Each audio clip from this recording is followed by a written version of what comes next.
any bounds for enthusiasm, really wild enthusiasm, that I have ever seen in any political gathering.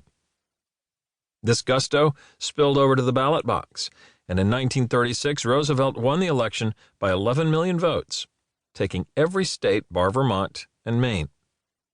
A range of academic studies, most notably an influential analysis by Dean Keith Simonton of the University of California, Davis, published in 1988 in the Journal of Personality and Social Psychology, identify Roosevelt as the most charismatic of all U.S. presidents.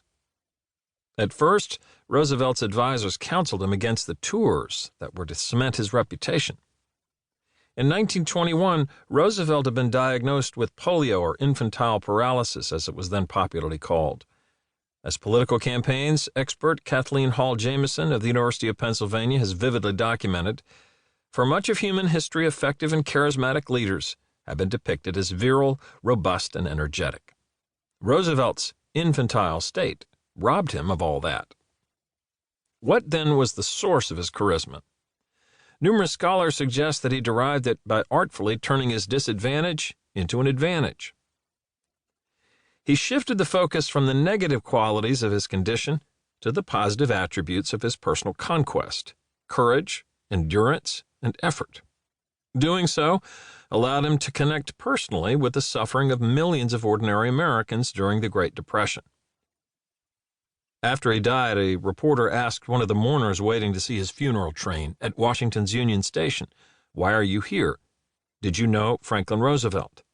The mourner is said to have replied, "No, but he knew me."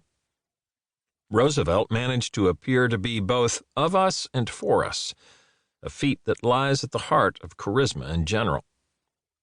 Rather than a gift endowed from birth, charisma is the outcome of careful craftsmanship. In this process, the group being led is on equal footing with the leader. The aspiring politician, business executive, or activist must integrate the group's history, hopes, and values into a coherent story.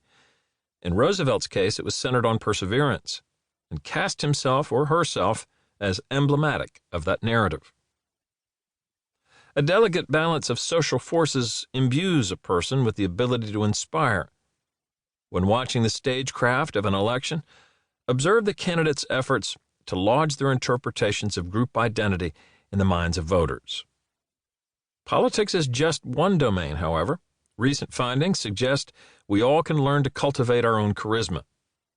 Whether as a politician, a Fortune 500 CEO, or an aspiring student body president, we can shine a little brighter by understanding how groups think. Born or made? In Greek, the word charisma has multiple meanings: the power to perform miracles, the ability to make prophecies, and the capacity to influence others. The last meaning is most relevant here because leadership is now commonly defined as a social process, as opposed to a trait that enables a person to motivate others to help achieve group goals. Leadership and charisma were not always viewed as social phenomena. Since the first writings on the subject around 2,400 years ago, most scholars have considered the qualities of leadership to be possessed at birth by a select few. Socrates declared that only a tiny number of people have the breadth of vision and the physical and mental gifts required to preside over their fellow citizens.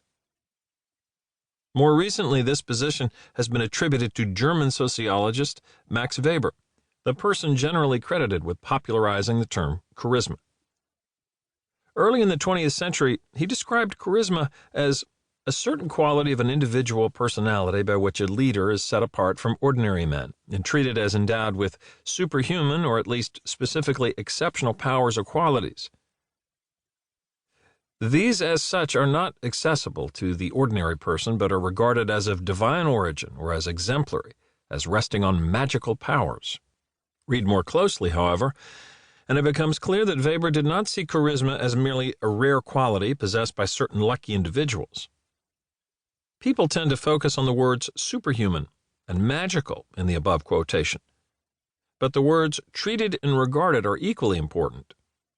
As Weber continues, what is alone important is how the individual is regarded by those subjected to charismatic authority, by his followers or disciples. In other words,